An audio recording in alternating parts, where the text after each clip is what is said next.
Hello les amis, j'espère que vous allez super bien. De mon côté, ça va très bien, Dieu merci. Aujourd'hui les amis, je vous amène un masque très facile à faire, un masque avec des ingrédients 100% naturels. Un masque qui va aider toutes les personnes qui ont des problèmes de chute de cheveux, des cheveux qui cassent, des problèmes d'alopécie. Ce masque est spécialement fait pour vous. Si tu viens de tomber sur ma chaîne, moi c'est Marie, mais tu peux m'appeler Rima. Sur cette chaîne, je partage tout ce qui est soins capillaires avec des ingrédients 100% naturels qu'on a la plupart du temps dans nos cuisines. Sans plus tarder les amis, nous allons passer à la préparation du masque. Tout d'abord, je vais vous présenter le premier ingrédient qui est la banane. Donc ici, j'ai utilisé 2 bananes. Qu'est-ce que la banane va apporter à notre masque? Plutôt à nos cheveux. Eh bien, la banane, elle est riche en fibres, en minéraux.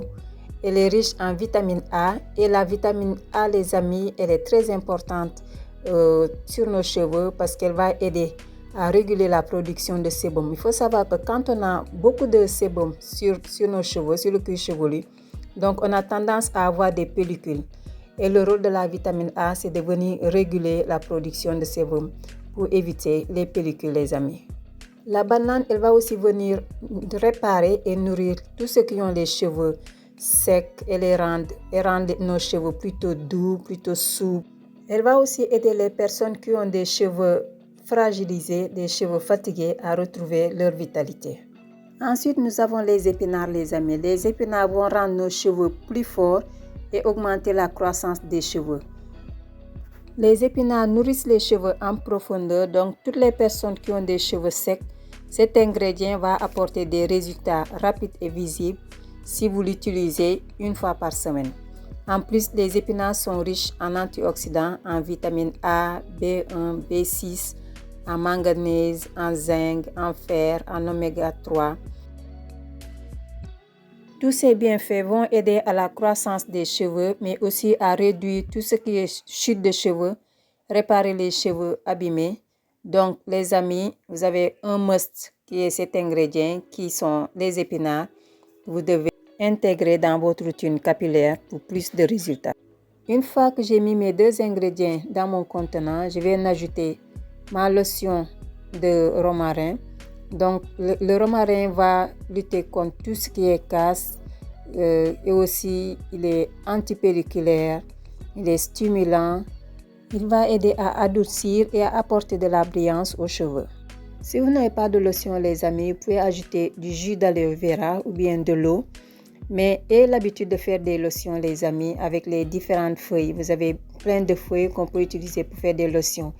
N'hésitez pas, dans ce cas, les amis, à faire un tour sur ma chaîne pour avoir des idées de lotions. J'ai beaucoup de vidéos où je montre comment faire des lotions avec des feuilles séchées. Une fois que j'ai mixé mes ingrédients, maintenant je vais ajouter mes huiles. Je commence d'abord par l'huile de noyau d'avocat. Je vous mettrai le lien de la vidéo dans la barre de description, les amis. L'huile de noyau d'avocat est riche en acides aminés, en minéraux, comme par exemple le magnésium, le phosphore, le calcium, le fer, le potassium, le sodium, le zinc. Elle est aussi riche en vitamine C, les amis. Cette huile va lutter contre tout ce qui est chute de cheveux, tout ce qui est pellicule. Cette huile est antimicrobienne, donc va lutter contre les champignons et rendre les cheveux doux et brillants et en bonne santé. Ensuite, j'ai ajouté l'huile d'oignon. J'aime beaucoup l'huile d'oignon dans mes soins. L'huile d'oignon est riche en vitamine A, en vitamine C, en minéraux comme le potassium, le calcium, le magnésium, le soufre. Et ce que j'aime, c'est le soufre parce que le soufre va permettre de stimuler la pousse des cheveux. L'huile d'oignon va aussi nourrir et adoucir les cheveux. Elle va lutter contre les pellicules. Elle va stimuler la circulation sanguine du cuir chevelu et elle va aussi apaiser le cuir chevelu irrité, les amis. Donc, et en même temps, pour ceux qui luttent contre la casse, donc cette huile va vous aider et en même temps apporter de la brillance aux cheveux. Et pour finir, les amis, j'ai ajouté de la glycérine végétale qui va apporter beaucoup d'hydratation, de souplesse aux cheveux. Elle va traiter les cheveux qui sont secs et abîmés grâce à ses propriétés hydratantes et antibactériennes. Cette huile va rendre nos cheveux doux, nos cheveux soyeux. Elle va aussi lutter contre tout ce qui est frisottis et faciliter le démêlage, sans oublier qu'elle va aussi apporter beaucoup de brillance à nos cheveux. Donc les amis, aujourd'hui je vous ai amené des ingrédients avec de nombreux bienfaits pour nos cheveux. Une fois mon masque prêt, je passe à l'application sur les cheveux de ma fille. Donc j'ai pas eu besoin de filtrer le masque parce que il était très lisse. Donc si vous n'êtes pas sûr, je vous conseille de filtrer. Pour l'application du masque, les amis, j'aime bien montrer comment je fais, que ça soit pour sur mes cheveux ou sur les cheveux de mes enfants. C'est pour rappeler ou bien au cas où il y a une nouvelle personne qui tombe sur mes vidéos, qu'elle puisse voir comment je fais. Et j'insiste toujours et je conseille aux personnes qui me suivent, lorsque vous appliquez vos masques, faites par petites sections pour être sûr de mettre sur le cuir chevelu, de mettre sur les racines, les longueurs et les pointes. Bien insister sur les pointes pour ne pas avoir de pointes sèches. Je répète tout le temps la même chose les amis, mais je ne parle pas pour ne rien dire.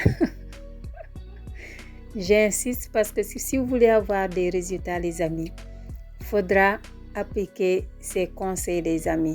C'est très important. Et l'habitude de faire par petites sections. Maintenant, une fois que vous êtes habitué, vous pouvez faire même 4 sections, diviser vos cheveux en 4 et le faire. Mais si c'est au début, je vous conseille de faire par petites sections et prenez patience lorsque vous faites des soins sur vos cheveux parce que c'est avec de la patience que vous allez voir les résultats. Je vous conseille d'humidifier vos cheveux en utilisant une lotion au lieu de mettre que de l'eau, juste de l'eau. Et l'habitude de faire des lotions avec différentes feuilles. Vous avez des feuilles que vous pouvez utiliser pour faire des lotions comme les feuilles d'eucalyptus, les feuilles de manguier. Ceux qui sont en Afrique, vous êtes bien gâtés. Utilisez les feuilles des arbres que vous avez dans vos maisons. Vous avez les feuilles de Nîmes, les feuilles de laurier, vous avez du persil, vous pouvez aussi utiliser les graines de fenugrec, le noyau d'avocat, vous pouvez utiliser du thym, vous pouvez utiliser le clou de girofle. Le clou de girofle est excellent pour les cheveux les amis. Il a beaucoup de propriétés le clou de girofle. Sans oublier que le clou de girofle, quand vous faites une lotion avec, vous pouvez garder ça pendant 1 mois. Ça ne va rien changer, au contraire, ça va encore plus parfumer l'eau. Donc, vous pouvez utiliser ce genre de lotion sur vos cheveux et faire... vos cheveux vont pousser plus vite avec ce genre de lotion parce que ces lotions vont apporter que des bienfaits dans vos cheveux. Au lieu que ça soit que de l'eau. L'eau, c'est bien que c'est bon, mais si vous faites une lotion, là, c'est encore meilleur. Et pour les personnes qui sont intéressées, n'hésitez pas à faire un tour sur la chaîne afin de regarder. J'ai plein de vidéos que j'ai faites où je montre comment faire des lotions. Vous avez plein de lotions, comme par exemple les feuilles de laurier, du persil, du fenugrec. J'ai des vidéos de ça, alors n'hésitez pas à les regarder. Et il y a une dernière vidéo que j'ai faite il y a quelques jours avec les feuilles de la peau d'oignon, donc la pelure d'oignon qu'on a l'habitude de jeter tous les jours les amis. Alors que ces feuilles sont une merveille les amis. Cette peau, cette peau d'oignon a de nombreuses propriétés et nos cheveux peuvent en profiter. N'hésitez pas alors à aller regarder la vidéo. En plus, j'ai fait 5 lotions différentes où j'utilise la peau d'oignon associée avec d'autres ingrédients les amis. Pour revenir à notre sujet du jour, une fois que j'ai fini d'appliquer le masque sur les cheveux, je fais tout le temps des massages capillaires. Obligatoire les amis. Le massage capillaire permet de stimuler la circulation du sang au niveau du cuir chevelu, donc de faire venir plus vite les nutriments. Et l'habitude de faire des massages capillaires, si vous pouvez le faire tous les soirs, c'est encore mieux. Ou sinon, lorsque vous faites vos soins capillaires, prenez 5 minutes minimum pour faire des massages capillaires. Moi, j'en fais à chaque fois que je fais des soins à mes filles. Je ne fais pas ça tous les soirs, mais quand je fais les masques, je prends le temps de faire des massages capillaires. Et insistez encore plus au niveau des zones où vous avez moins de cheveux, où vous remarquez que vous avez des chutes de cheveux ou bien que les cheveux ont du mal à pousser dans certains endroits. Dans ce cas, insistez plus sur ces zones. Une fois que j'ai fini d'appliquer le masque sur les cheveux de ma fille, je lui ai mis un sac en plastique. Vous pouvez utiliser aussi un bonnet chauffant ou une serviette. Et je laisse toujours reposer minimum 2 heures de temps. Moi, les masques, le minimum, c'est 2 heures. Mais vous pouvez faire 1 heure. Et ensuite, j'ai rincé juste avec de l'eau. Vous pouvez aussi faire une lotion. Ou une fois que vous avez fini de rincer, vous utilisez cette lotion comme eau de rinçage aussi, c'est possible. Vous pouvez le faire aussi. J'espère les amis que la vidéo vous a plu. Si c'est le cas, lâchez un pouce bleu, partagez. Et pour ceux et celles qui ne sont pas encore abonnés, abonnez-vous et je vous dis à bientôt. Bye!